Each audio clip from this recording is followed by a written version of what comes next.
My name is Todd Gramenz. I run Black Lives Matter, Saint Paul, Minneapolis, and then I also have my own company, Black Culture. But I also do a lot of different things in community, helping youth, uplifting youth, and giving back. All right. So what is your connection to urban agriculture, and what does that mean to you? Urban agriculture means to me like I think of like farmland, I think of combines, I think of different farm equipment when I hear about urban agriculture. But I also just think of it like, and more of a, when you hear urban, it's like more of the inner city, like who's closest to the Twin Cities with agriculture, and that's kind of what I think when I hear it. So why is it important to you that people be involved in urban agriculture? So when we look at a lot of opportunities for youth in our community, a lot of people don't see the opportunity, and so I think with urban agriculture it creates another outlet for youth to get involved into something and fill their time with busy time, but also being able to reap the benefits from it. But then, you know, I think of agriculture tied to land, and then utilizing land to further what we see in our world with the youth. Like, what could we do with this land to keep our youth out of mischief, keep them busy, occupy their time. And so when I hear about urban agriculture, why I want to get involved with it, it's really like a youth violence prevention angle, but also at the same time getting into the fields and teaching and training. It's like a classroom without walls. The different life lessons that we should be teaching our children, it might have been lost in parenting stages, but what better way to get involved with a lot of the youth and inspire them to go to college, get degrees. It helps leverage everything that we're doing in our fight for justice.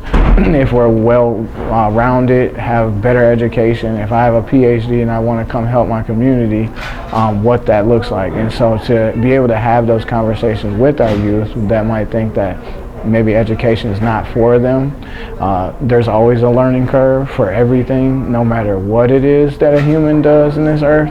So you're always learning. So to say that it's not for you, it's kind of like a bad thing. And so when I really want to engage with our youth, I want to do it in a unique way through agriculture, to tap in, to show them about, you know, our food source. And then when we run into things like 3D meat, the excuse that they could use to say why they're going to create less quality food, it really drives me more into this realm of a food-focused future where we want our children not to have heart disease, not to have high blood pressure, yet in combination of all those negative things, we still have food in our country that's approved to be sold, but not really the food that's a quality of food. So what could we do to build our own food system to then the people that are growing the food are the same ones that are eating the food, and then building like a holistic mindset of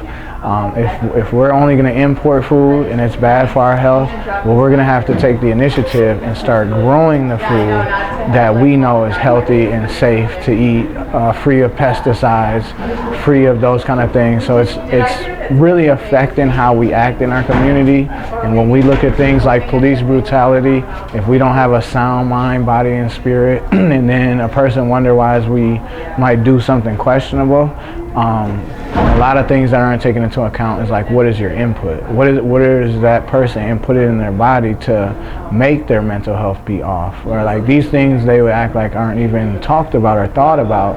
But as we close into like real liberation and tighten up on the truth, there's all of these different things that affect the average day of a regular black person. But then I'm just one person also trying to knowing all these solutions to it, but also what can we do to lift that up and then subsidize it from a social capacity to the actual feeding of it, to lowering the barriers. So we help collaborate with places like the DNR to get certain things like compost or lumber and all these different things for people in our community to enter into the idea of urban agriculture if you don't have the capital or the means to do so. So free seeds program, and then now they can tap in.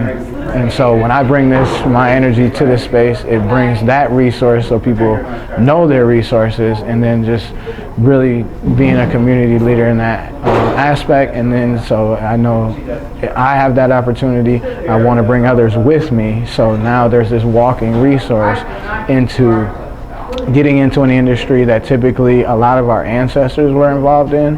A lot of land was stolen, a lot of land was lost since the Tulsa, Oklahoma burnings. And I think that with that offset, or like redlining and different things, that when we talk about agriculture, we talk about, is food a right or a privilege? Because last time I checked, it's a right, but it seemed to be treated like a privilege. So where does this balance line up? And so this year, we're really pushing agriculture, not only just urban agriculture, but agriculture in general for those facts, but then integrating that with our history. So bringing a lot of it to Juneteenth. So we'll be having a petting zoo. We'll be reaching out to local farmers far and wide throughout the state of Minnesota to bring cattle, to bring their best sheep and goats and everything else, so we can continue a legacy of what that looks like.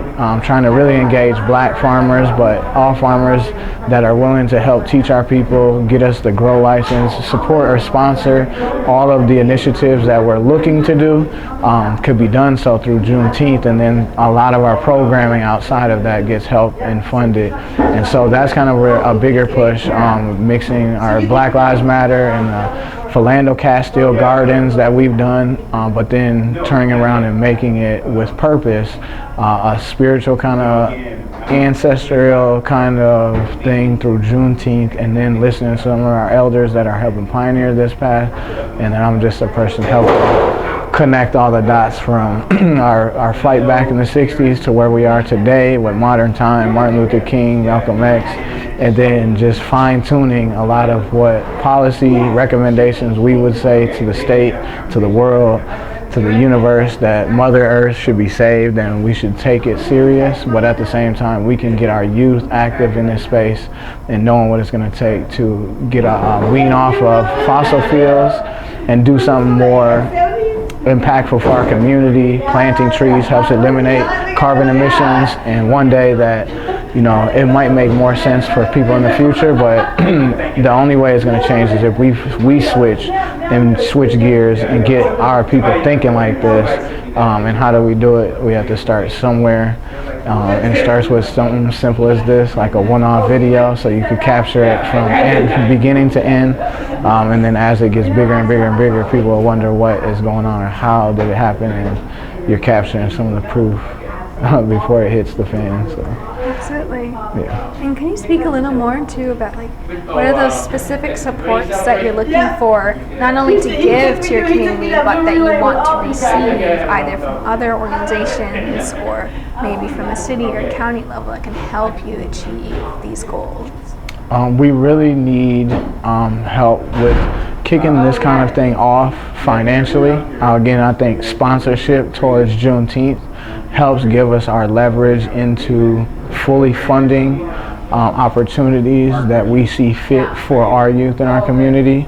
And then branching from that is also tabling and partnering through Juneteenth.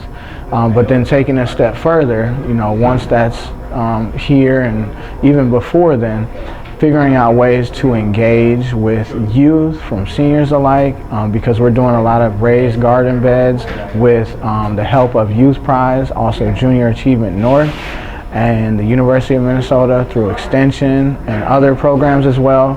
Really a team of youth already engaged, so then that way we could fulfill certain things like for elderly senior homes, we can start helping with raised beds there. All of these different things get sponsored by sponsorship, and then we tailor that to making sure that we can roll out a lot of these bigger initiatives like Earth Day. There's a lot of different things that we want to continue to pioneer it starts with some kind of funding and capital, and so that's kind of the bigger thing, is to really get that solidified, and then that helps bring out our registry, our digest, where people in our community who do have services and other products, we would like to highlight you.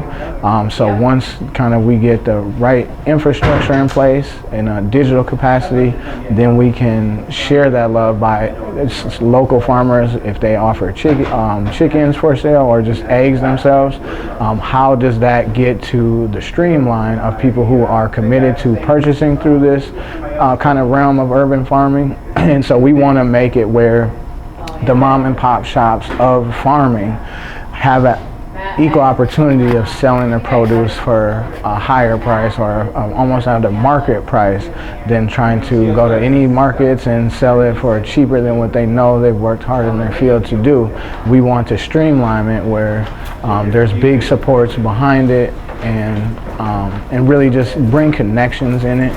So we really want people's buy-in for the registry, for the digest, no matter what it is, whether you collect organic produce from people's farms. You can come in free, you can navigate a conversation with those farmers through our app, and then to land a deal with going out and collecting it and then turning that over and tilling that into your earth or what have you, and want to get into some organic stuff. So whether you're coming in and looking for something for free services you're doing, or if you were looking to volunteer, but also if you want to take a step further and have your own business, some of the goal behind this is turn regular consumers in this ideology of always being a consumer into a producer. And then for our black community, I think that's a very big turnaround, because if we look at how much money we spend and how much we purchase, those things add up. And if we're conscious about changing our environment with what we hear in the political climates and a lot of pull down on different things that were set in to help us, then we have to revert and come back down to what it looks like to support each other economically and make it make sense. So those are a lot of the initiatives behind it, and I love to push the envelope of economics. That was my degree of U of M, so we really want to push it to where it's not just solely based on looking for grants and stuff. We want to put it in perspective where we're generating a profit for community-led organizations ran by community, so we can continue to put it in like a trust account and leave it for generations of kids to benefit off of the energy we're putting out. Absolutely. And if people are looking to get more involved in this, how do they best contact you and get involved? Mm-hmm. The best way to reach out to us is via email, blacklivesmatterforthepeople@gmail.com, and that's for the number 4. And then also just reaching out to Project Sweetie Pie. Project Sweetie Pie is a good alternative. Calling Michael Chaney directly or email, but also just different, our telephone number, my telephone number is 651-800-5130. We really want to connect with everyone. These are the old-fashioned ways of connecting, and pick up a phone and call. Absolutely. If there is just one thing you want people to know about urban agriculture that they just don't know, that you really want them to come away with understanding, what would that be? That would be, there's endless possibilities of growing different things and finding creative ways of using land to make something out of nothing. And so really getting creative. A person might think in agriculture and just think, I'm not about to go drive no combine, or think of like something to that degree, but also starting to chip away and understand that when you talk about agriculture, you're talking about acquisition of land. These are things that should be clicking in your head when you think about what our ancestors stood for. Agriculture is just another word of what it is called now, but it's something that obviously it could have been called that back then too. But when it comes down to agriculture, a person should be thinking land and what you can utilize on that land and resources, because through agriculture we could control resources, and a lot of things that produce more than money is owning a resource. So if you own a resource or have access to land that resources thereof Mother Earth has created that you're able to obtain and take control of, it will put you in an economic advantage created through enterprise like you've never seen before. So that's kind of where we need to get that mindset to jog, so we understand that we need to collaborate, come together, and participate not only in this urban agriculture but also farm-wide agriculture in general if we want to see real black liberation, real liberation for our people just as Americans, to really thrive and be successful and compete against the just us producing not only just for the United States but helping other countries at the same time. But we really need to maximize the efficiency, and those are things as we do this work that we need people to really take away, is that there's loopholes inside of creating our earth to be sustainable, but we need the world and youth to understand that this is the key to being the way out. Saving our earth is to take care of the earth, and it starts with agriculture, it starts with land and what we're doing on it with the soil and everything else. So if there's something you never knew about agriculture, that A stands for acquisition. And let's get to that land acquisition so we can start getting out for our youth to own stuff and show them how things are done. And you can be a leader, you can create an LLC, you can get out here and be in this space and in an industry that you typically wouldn't know anything about. Well said. Thank you so much. Yeah, thank you so much.